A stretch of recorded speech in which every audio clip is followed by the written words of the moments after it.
नमो भगवते वासुदेवाय नमः। नमस्कार दोस्तों, आप सभी का मेरे चैनल में हार्दिक स्वागत है।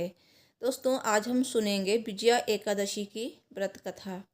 विजया एकादशी का व्रत फाल्गुन मास के कृष्ण पक्ष की एकादशी को किया जाता है और विजया एकादशी का व्रत करने से हर कार्य में सफलता मिलती है, शत्रुओं पर विजय मिलती है, क्योंकि विजया एकादशी अपने नाम के अनुसार ही उत्तम फल प्रदान करती है।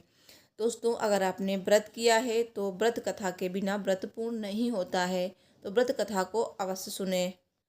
और विजया एकादशी की फुल वीडियो आपको मेरे चैनल पर मिल जाएगी, आ चुकी है।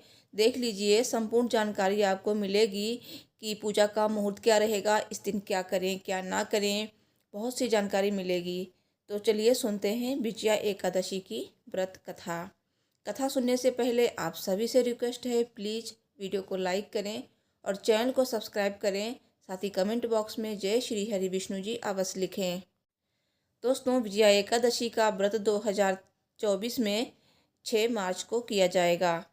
तो कथा सुनने से पहले सब बोलिए भगवान विष्णु जी की जय, माता लक्ष्मी की जय, माता एकादशी की जय।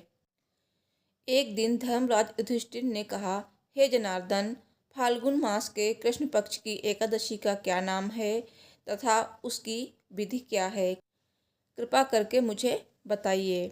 श्री भगवान ने कहा, हे राजन, फाल्गुन मास के कृष्ण पक्ष की एकादशी का नाम विजया एकादशी है। इसके व्रत के प्रभाव से मनुष्य को विजय प्राप्त होती है।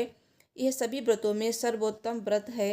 इस विजया एकादशी के महात्म्य को सुनने और सुनाने से सभी पाप नष्ट हो जाते हैं।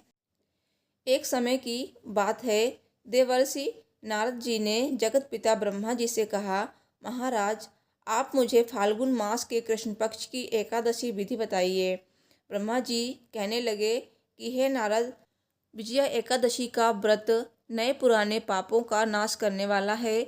इस विजया एकादशी की विधि मैंने कभी किसी को नहीं बताई। यह सभी मनुष्यों को विजय प्रदान करता है।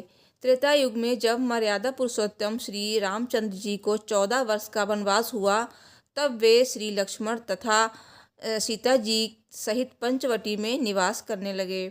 उधर जब दुष्ट रावण ने सीता जी का हरण कर लिया, तो इस समाचार से श्री रामचंद्र जी और लक्ष्मण जी अत्यंत व्याकुल हो गए और सीता जी की खोज में निकल पड़े। घूमते घूमते जब वे मरणासन्न जटायु के पास पहुँचे, तो जटायु उन्हें सीता जी का वृत्तांत सुनाकर स्वर्ग चला गया। कुछ समय बाद उनकी सुग्रीव से मित्रता हो गई और उन्होंने बाली का वध कर दिया। हनुमान जी ने लंका जाकर सीता जी का पता लगाया और उनसे श्री रामचंद्र जी और सुग्रीव की मित्रता का वर्णन किया। वहाँ से लौटकर हनुमान जी भगवान राम के पास आए और सारा वृत्तांत कह सुनाया। श्री रामचंद्र जी ने वानर सेना सहित सुग्रीव की संपत्ति से लंका की ओर प्रस्थान किया। जब श्री रामचंद्र जी समुद्र के किनारे पर पहुँचे, तो मगरमच्छ आदि से भरे हुए उस विशाल समुद्र को देखकर उन्होंने लक्ष्मण जी से कहा कि हम इस समुद्र को कैसे पार करेंगे। श्री लक्ष्मण जी ने कहा, हे पुराण पुरुषोत्तम, आप आदि पुरुष हैं, आप सब कुछ जानते हैं। यहाँ से आधा योजन दूर कुमारी द्वीप में बकदालभ्य नामक ऋषि रहते हैं। उन्होंने बहुत से ब्रह्म देखे हैं। आप उनके पास जाओ और उनका समाधान पूछो। लक्ष्मण जी के ऐसे वचन सुनकर श्री रामचंद्र जी बकदालभ्य ऋषि के पास पहुंच गए और उन्हें देखकर प्रणाम किया। ऋषि ने भी उन्हें मानव रूप में पुरुषोत्तम मानकर उनसे पूछा, हे राम, कैसे आए हैं। रामचंद्र जी कहने लगे, हे ऋषि, मैं अपनी सेना सहित यहाँ आया हूँ और राक्षसों पर विजय पाने के लिए लंका जा रहा हूँ। कृपया मुझे समुद्र पार करने का कोई उपाय बताइए।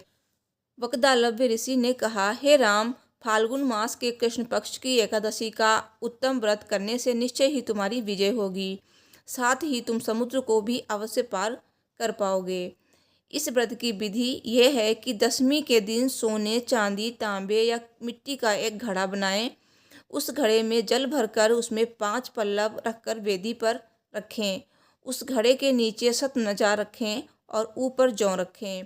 उस पर भगवान श्री नारायण की स्वर्णमयी मूर्ति स्थापित करें। एकादशी के दिन स्नान आदि से निवृत्त होकर धूप दीप नैवेद्य नारियल आदि से भगवान की पूजा करें। इसके बाद घड़े के सामने बैठकर भगवान का ध्यान करें और रात्रि को भी इसी प्रकार बैठकर जागरण करें। द्वादशी के दिन दैनिक नियमों से निवृत्त होकर यह बर्तन ब्राह्मणों को दें। हे राम, यदि आप भी सेनापतियों के साथ इस व्रत को करेंगे तो आपकी अवश्य ही विजय होगी। श्री रामचंद्र जी ने ऋषि के कथनानुसार इस व्रत को किया और इसके प्रभाव से राक्षसों पर विजय प्राप्त की। अतः हे राजन, जो कोई इस व्रत को विधि पूर्वक करेगा उसकी दोनों लोकों में जरूर विजय होगी। श्री ब्रह्मा जी ने नारद जी से कहा था कि हे पुत्र, जो कोई इस व्रत के महात्म्य को पढ़ता है या सुनता है उसे वाजपेय यज्ञ का फल मिलता है। सब बोलिए भगवान विष्णु जी की जय, माता लक्ष्मी की जय, माता एकादशी की जय।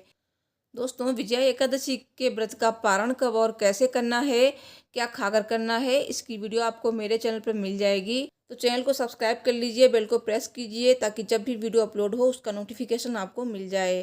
तो इस वीडियो को लाइक कीजिए। Thanks for watching. Radhe Radhe.